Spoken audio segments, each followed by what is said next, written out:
Hello, everybody, and welcome again to another episode of the Risk Matrix with James Junkin James Junkin, welcome to the Risk Matrix. and myself, Dr. Martin. And we're here today with Jamie Brenner, and she's an insurance expert. So we're going to talk about insurance and risk, and she's also an advisor on procurement to Veriforce. But before we get into the show, I'm going to have James bring us in with a word from our sponsor.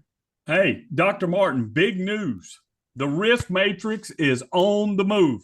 We're headed to the Veriforce Select Client event in New Orleans, Louisiana at the Higgins Hotel, live from NOLA, baby, right across the street from the historic World War II museums. That means we're going to actually have a live guest and a live audience on May the 15th. May the 15th, live guests, live audience, have participation there. Like you remember Dr. Phil, Johnny Carson, live audience, going to be great. So our special guest will be Brent Kettelkamp with Ogletree and Deacons, who's appeared on our podcast here, our video cast. And we're going to be discussing the legal risk associated with information security and cybersecurity.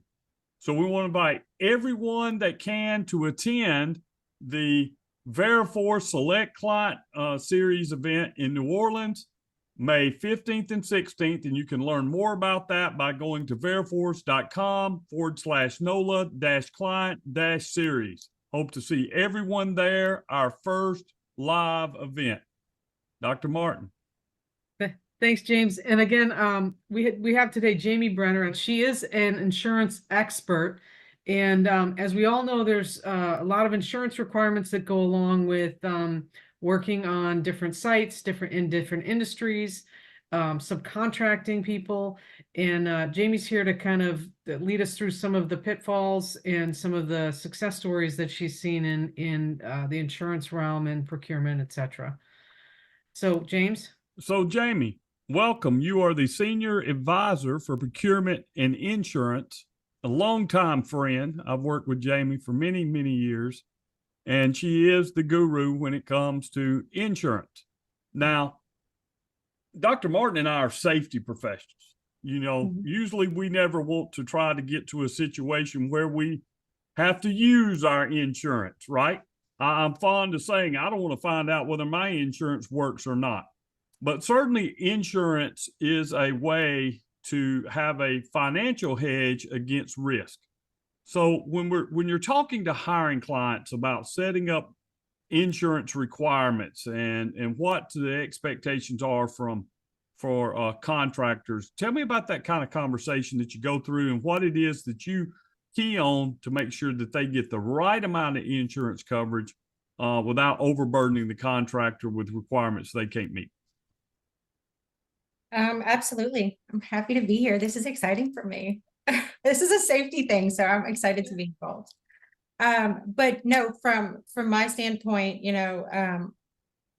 immediately when we're working with hiring clients, we get their MSAs, their master service agreements, their professional service agreements, any things with terms and conditions, to look at their insurance requirements, to put their contractors in a category based off of the risk. That's not always the case, though. So sometimes we see hiring clients have everyone that's working for them needs to have, a $10 million excess umbrella policy. That includes your little grass cutters, to your fence erectors, to your drilling contractors, to those who are doing high risk machinery work on site. And that's where those hiring clients start seeing their contractors bill them back in their rates for having to pay for those amount of coverages. So you just don't want to say as a hiring client, I'm going to charge 10 million across the board. You kind of help them understand what the risk profile, certainly someone that's cutting grass. And I actually represent a one-person grass cutting company that works in a chemical plant. And he has to have appropriate insurance and third-party verification systems, supply chain risk management tools. But certainly we don't want to hit that guy with $10 million worth of insurance requirements, right? Correct. So, there's it's a double-edged sword on the insurance side, because you have your third-party liabilities, such as your GL and your auto. that your excess is going to sit over. And then of course you have to worry about the workers' comp coverage for your employees and those getting hurt on site, because while you're charging them this much for all of those third-party liabilities, they're probably paying extra if they've had an injury with their workers' comp and their EMR. So, while you're hitting them from this side, they probably are getting hit from this side in their carriers. So you need to try to understand that the risk, put them in a category where the liability is associated with the risk of what they're doing. Sure, it's going to happen and there's going to be So problems. you're sort of doing what we're doing in some ways in safety. You're categorizing contractors as high risk, medium risk, maybe low risk, right? Yep. And the EMR kind of works, in conjunction with your TRIRs and your OSHA and all of that, kind of gives you like a picture of where they're trending. So it kind of does work together. So excited. Okay, Yes, cool. we're all on the same page. All on the same page. All on the same page. So when you're working in identifying with a hiring client, identifying contractors that are high risk, how do you go about setting what amount of insurance coverage? I'm sure that's done by the hiring client, but you've been doing this a long time. Do you ever get asked to make recommendations as to how much coverage they need to require? Yeah, so I usually try not to put it in the perspective of making recommendations. Now I'll look and do an analysis of where I think they have gaps, where they're leaving themselves open for liability pitfalls or something along those lines. And then I'll use like the industry best practices for categories or for risk associated. And then of course I look through NCCI. I'm constantly involved with that, where the classifications, there's loss costs every year. They show you where the claims came from and they show you where the risk is growing or where it's declining. So when I look at that information, it's better for me to go back to a hiring client. I try to tell them on an annual basis, let's review your MSA. Let's look at what you're charging your contractors and base it off of what the industry is seeing year over year. Okay. So I always find this very, very interesting because this is another side of supply chain risk management that, frankly, I don't get involved in very much, right? We get requirements. We figure out whether we can afford that amount of coverage, how much it's going to be. And if it's too much, we incorporate in the price and pass it back through. But from a hiring client's perspective, how difficult is it once they say, okay, we need 10 million, we need 5 million?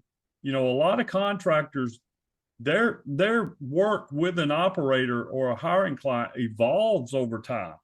So how do you make sure that, hey, we started out here with a 5 million, but really, man, we're out here now in a high risk because they liked our services have grown. How do you keep it evergreen so you don't end up with an incident that causes $25 million worth of damage and a couple of fatalities and you're underinsured? Right. So it's always best to either have your MSA that if it is evergreen, you have I call it the if applicable situation, where if the excess liability is based off of the services that they're performing. So it doesn't necessarily say, hey, your MSA is written at 5 million and then something happens and that's all you're going to collect if it ends up in court or anything like that. Whereas if you put it on that basis of categories or and put that disclaimer that the client has the ability to raise the limits that are required based off of the cost of doing business with that contractor, no matter what, no matter what the MSA may say. So there's those abilities. And then there's also where we have clients that I work with a lot that have, they have the MSA, which is like the backbone, but based off of the project and the job, they have statements of work, they have the SOWs in place and the limits are dictated by the job that they're working on at that particular time. So it's not necessarily to say that the MSA is the most important piece, although it is your Bible, because that's what I call it, because that's what you have to hold when you go in court for your whole, your harmless agreements and all of your indemnification. But the coverages can change because they should be attached as an exhibit instead of, they should never affect the integrity of the MSA. Okay. So let me ask you this, because this came up today at one of our meetings, James and I were in. Speaking of keeping things evergreen, it sounds like for the most part, you and your team are the algorithm. And by that I mean you are the people who are reviewing the requirements, whether or not things need to be improved or upgraded, or policies need to be more robust, or conditions change, right? Right. But what is there a role, or is there a way that AI can be incorporated into this process of evergreening insurance requirements for large hiring clients, right? So you have, let's say Veriforce is a large hiring client, and they have, 50, 100 people that are, their sizes are changing, their scope of services are changing. Is there any talk of AI for that type of uh review? Or, I mean, is it really kind of a specialty thing that has to be, eyes to the page, like you're doing? I mean, don't get me wrong, there are, companies that use optical character recognition to look at those COIs. But when I started with Veriforce in 2006, 2016, wow, that sounds like forever long ago. I came in as a specialty advisor to look at specialty insurance circumstances with our hiring clients, and it just kind of turned into building out an in-house insurance verifications team. Because we were, that was outsourced to a third party, and realizing that there were a lot of coverages and a lot of questions that our hiring clients had that we needed someone in-house to be able to answer for them. So when you're saying use, AI, yes, of course, you can use any type of technology to review a COI, because it's a document and they're pretty standard looking. However, we have seen where hiring clients have come to us and spoken with us about their processes that they have in place with who they're with now, or what they have in-house, and a comma is out of place, or a letter's transposed, or something reads a little different, because at the end of the day, insurance is not black and white, it's very gray. And I hear it all the time, the number of variances that people are trying to get for their insurance. Waiver, subrogation, additional insured are two endorsements I never recommend that a hiring client give a waiver or variance on. Whereas if you're trying to get a waiver or variance in other platforms or for other processes, you're having to get a variance for the entire policy. It's not just a piece of it, where if you have people reviewing that, they can pull it apart and look through it rather than just keeping it as one main coverage. Does that make sense? So pollution is definitely a So part it's of a little nuanced. It's not Yeah. just caveats. Yeah, I mean, you have different Right. parts of the policy. You shouldn't have to have an end all be all and get rid of all of it. You should be able to take it apart. So I think that it is a thing, and as it starts as AI and that piece starts getting more and more robust and in the world of what we live, it I just worry, because insurance changes all the time, the regulations, the laws by state, by coverage, as claims happen, the Marcel exception in Louisiana, all of those different things put new parameters in place based off of states and based off of incidents that happen that go to different courts, and they make determinations. So the next question I have then is, how do you keep up with all that? I mean, obviously, you think computers probably can be scanning for this, but how does your team keep up with all of these changing regulations that are going on, and all of the case studies? Do you have a law department? I mean, it I'm not a boggles my mind, attorney. because I'm like James, right? I hope my insurance never has to get used. I'm confused a lot when things change and I need a certain rider, and this, that, and the other. And it's not something that I can afford as a small business, but then to think about what you guys do, and the operation of several of these companies in all across the United States, across the world. Case studies happening all the time, laws changing. How do you keep up with it? So, start out by saying that the insurance verification team is no longer my team. I do work hand in hand with them every day. I do have someone that I've brought in that I trained from when I started here, when I started that team, and she now works with me on the professional services team for insurance and procurement. So, there is probably a lot of information that I store. I've been in insurance for over 20 years, as an underwriter in the commercial side. And I can't say that it's something that you can just teach someone.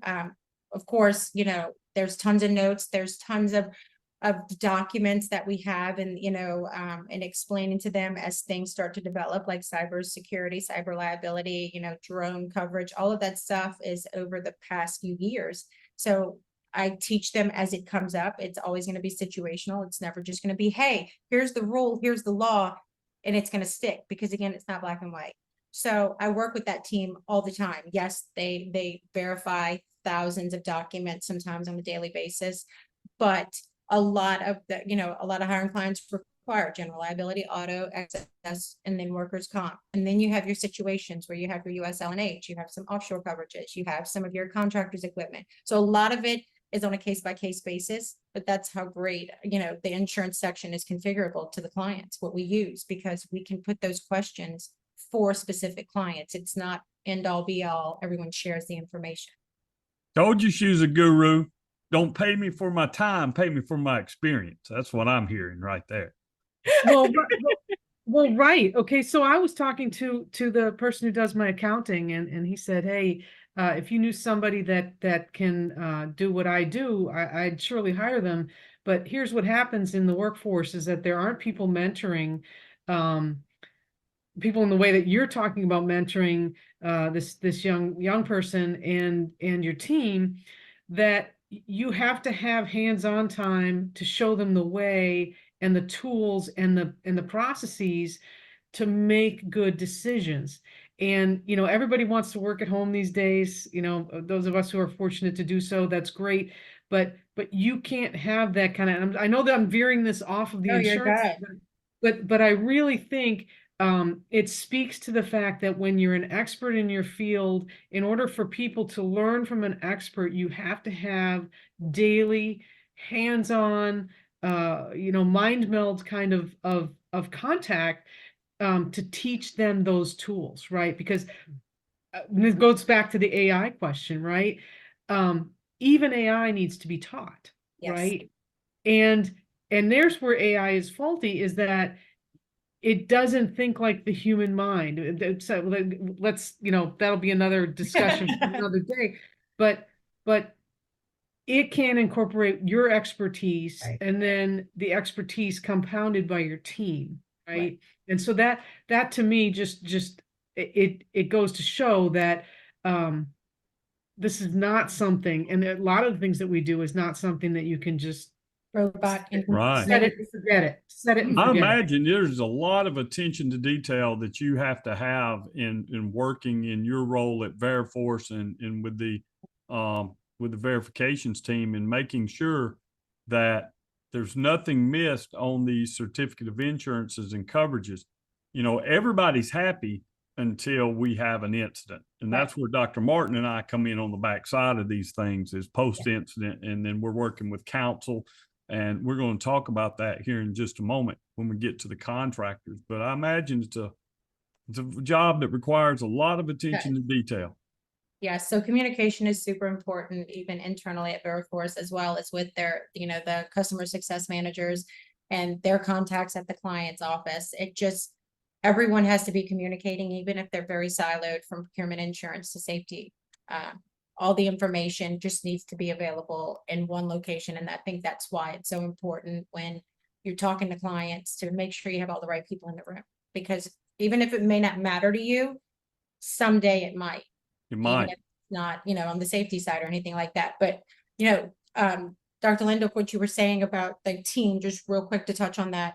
We do say we have a channel. We have a locked, secure channel in our internal chat at work. And if they have any questions, and I mean, I think there's like 3 or 4 young ladies back there that I trained when I started that department. Excuse me. So I know what they know. Now, as new people start to come in, of course, they're working with them, but they're going to also learn as they go. They'll start off small and then, you know, get up to verifying those really intense coverages and things that, you know, they don't know right now, but it's all an experience and it's all learning as you go. It's never all going to happen overnight. I mean, you guys So know. I'm going to make an insurance I love it. joke. Look, you're talking my old lady language, right? I like the you learn in a skill set and you jump a level until you become yourself, which is the expert, right? And that's why companies pay good money for experts, is because they took the time to take the tutelage over the years and to jump their levels up in order to come to an understanding that they can again then Right. exceed the master. So Agree. you're speaking my language. Sorry to interrupt you, James. So it just depends. Yes. Isn't that right, Dr. Martin? One of her favorite sayings. It But all just depends. Everything just depends. little dad joke here. I guess we can say we're in good hands. Oh, I The get it. Veriforce verifications team and Jamie. But let me Okay. give you a situation and shift focus here a little bit. A Okay. few years ago, I had a client, contractor, right, that had a subcontractor that worked for a hiring client. They're on the subcontractor is on the hiring client's premises, and the employee of the subcontractor had an accident that unfortunately ended up in a fatality. Mhm. The hiring client did not know that this subcontractor's employee or this subcontractor at all was working on their premises. The contractor did not have a COI naming the contractor as additional insured, and come to find out the sub didn't even have workers' compensation for the employee. And we're in a fatality situation. How does that happen, Jamie? How did we get to that point? So every MSA should always have a downstream clause to cover subcontractors, independent contractors, temporary labor, leased employee, anything that when a contractor is working for a hiring client should always have that in their MSA. The subcontractor clause is important because it requires everything in that MSA to flow down. And they call it a downstream clause because it, the saying, I'm not going to say it, but it rolls downhill, right? Yeah. So, everywhere. so that's why that is always a conversation. Like, I'm not an attorney. I work with lots of attorneys. I do have MSAs, and samples that I've seen developed over years that I will share out with hiring clients if they need to see certain clauses, just to show them how they're developing year over year and how things are changing. But when you get to the point of it, they're having subcontractors on site, by all means, contractor management. I mean, do you use subcontractors? Yes. Do you have an MSA in place with your subcontractors? Yes or no? Well, if you don't, are you collecting COIs? Because they need to have their own coverage, because then it's coming back the third party action over third party action. Most GL companies excluded explicitly out of any of their policies because they know what it means. It means that if somebody's on the site, an employee is on site, and they file a workers' comp claim, and even if that claim is covered, if it isn't to their expectations for what they're going to get in indemnity payments, they can go back to another party and jump them, basically action over to the general contractor or the hiring client and file third party damages to them. So And it has to be in that MSA is what, the subcontractor clause, and covering that third party action, saying that you will not come back no matter what. You're going to go to the contractor if you're a sub. You're not coming to me. I understand a lot of times in the MSAs between contractors and hiring clients, there's a lot of indemnity language. There's a lot of hold harmless language. Where I see the gap is there's not a lot of that between a contractor and a small subcontractor. Mhm. And subcontractors sometimes are necessary to perform very specialty work, but the legalities of insurance and while we're still running a business, and the contractual language and things that you find that happen in larger companies with contractors, because those larger companies have an insurance department. They have Jamie advising them. They have a legal department. That's often not present in a company the size with 150 employees. That's a mom and pop company. So what do those companies need to do that are contractors to make sure they're protected by insurance from their subcontractors? So I'm just gonna go in here and give an example, right? Okay.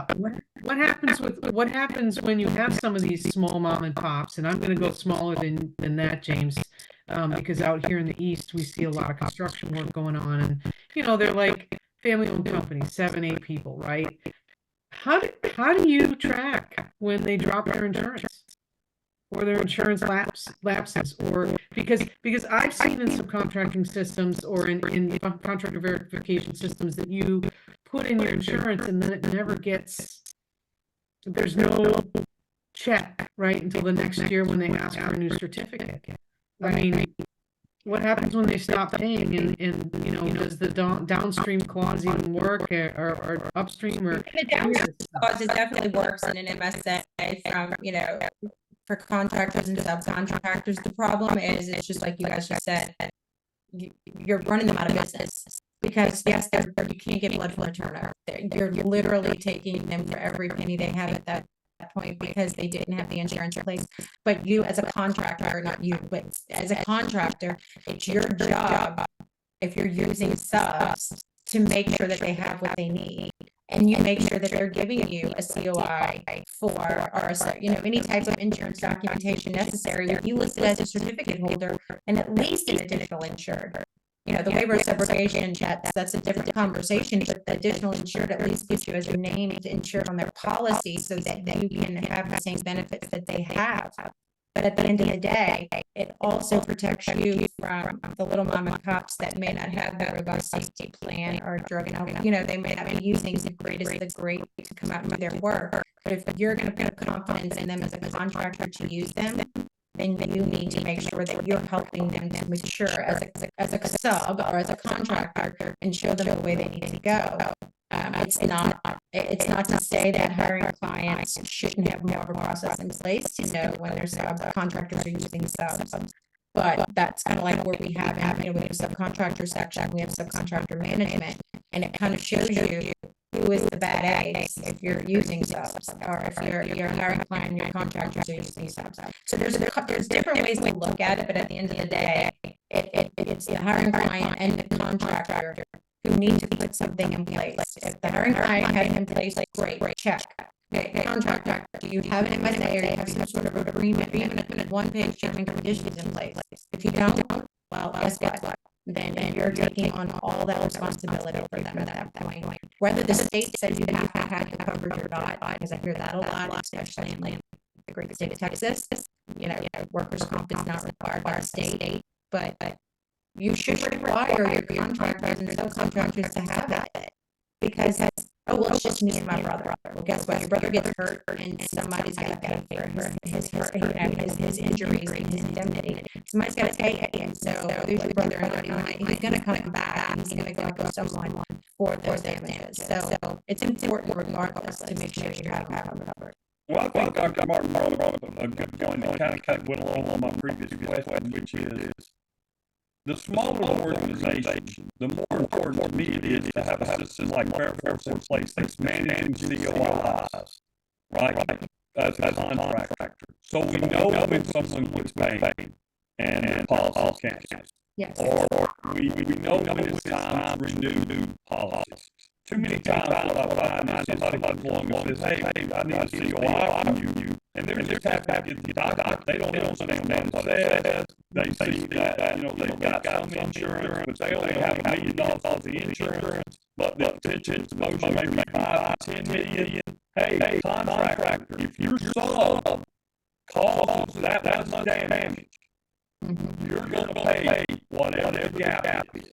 Yes. Whatever the gap is. And here's what I found interesting, and in a lot of cases we've worked here lately, involving contractors. Sometimes when they are working on a project, there may be 10 or 12 different legal entities that own that project that end up being defendants in gross negligence suits, wrongful death suits. And guess what? Guess who's paying for that? Under those harmless agreements, those agreements, the contractor is. So contractors have got to really, from a risk standpoint, understand what the expectations are from a hiring client and what they need to protect their own entity from their subs. And I think they're very provides a great service, and you're already particularly in assisting contractors, not just hiring contractors in managing their subs and getting the right insurance coverage to protect that contractor, as well as keeping up with it. So we do, we get a lot of cancellation, reinstatement, a lot of those documents. So we do update that for all of the insurance section, all the hiring times, all the contractors. So if one contractor, has X, Y, Z hiring client listed as a certificate holder, and that certificate holder is going to be notified when this policy cancel, well, they're coming to us, and they'll be able to update that across all of them. So if you're a contractor and you have subcontractors, it makes sense if you were doing it the same way. It's basically acting as our hiring client in the sense of managing your subcontractors, and then everyone, you start to see a trend. What we see right now is, we have contractors who have their subs in Veriforce and Clients Grow, and they use the subcontractors in that as a subcontractor. But what they don't know is that having over 80,000 contractors and subcontractors in our platform, you're using them as a sub, but we also see a full picture of that subcontractor, because they were probably working for our client full capacity subs out. While you're only looking at this part of it, do you put your head on the pillow at night easy and know that you have everything in place with that sub? Because we know that we have that information 90% of the time, because we see them at that and that full picture. But a lot of times, from the hiring client standpoint, I can tell you this: contractors are using subs, and hiring clients are paying contractors the rates as if for the subs and everything, and it's all getting paid downstream. A lot of times hiring clients don't realize that they can use these contractors and use their subs as full-on straight contractors and get in agreement with them, and it really helps those subs start to achieve some of the goals to become more mature companies, helping them get their drug and alcohol plans in place, helping them develop a better process for their contractor, for their employee safety, their verifications, all of that stuff. So kind of start seeing a lot of that as well, and it's becoming pretty popular now, where hiring clients are just going to start going straight to the subs, and it also helps them on that safety front. It's always cheaper to cut out the middleman. It is. But that's why it's super important, I think, to utilize the service like we have at Veriforce. With experts like you, Jamie. Insurance is super complex, super complicated. It varies by state. We don't have time to get into workers' comp. Workers' comp being the exclusive remedy a lot of time for workers that are injured. But there are always, in Dr. Martin's words, it just depends, right? And next thing you know, we're finding out if other aspects of our insurance works or not. Yes. Hopefully, we're all dedicated at Veriforce's mission, which is getting workers home safe from high hazard jobs, and we never have to use our insurance. But if someone's got questions, Jamie, about insurance, either they're a current client of Veriforce, either a contractor or a hiring client, or someone that's just listening to our podcast here on Spotify or YouTube, how do we get in touch with an expert like you? You can email me. It's jamie.brenner, BRENER, at veriforce.com, or you can call me. My direct line is 966-0536. And I'm happy to answer any questions anyone has. I believe in the mission of Veriforce, and I've seen super success with hiring clients that have come on green, contractors that have come on green, not having any understanding on where they need to go next. And between our safety experts like you guys, as well as what I do, as you guys called me an expert, I truly believe that we're making a difference in the world of contractors. I really do. Well, thank you, Jamie. Folks listening to our podcast, again, dad joke, you're in good hands. you're in good hands with Jamie and the Veriforce Yes, sir. verification and insurance team as part of our expert services group. Thank you for coming on, Jamie, and thank you for those that are listening to our podcast on a weekly basis. Every Tuesday, a new one drops. Tell them what to do, Dr. Martin. I want you to hit that like button, smash that follow button, get to us in the chat, send us some comments, make sure you listen. Every Tuesday episode drops. I know I posted on my LinkedIn, so does James. Veriforce has it on their YouTube channel, but we really want you to follow us and listen to the conversation. Tell us when we're right and wrong. We're often right, but every once in a while we're wrong. And as James says, we're in good hands, I guess, with Jamie. So Jamie, thank you so much for coming on, and keep listening to the Risk Matrix. And y'all keep bringing those Okay. workers home safe from high hazard jobs.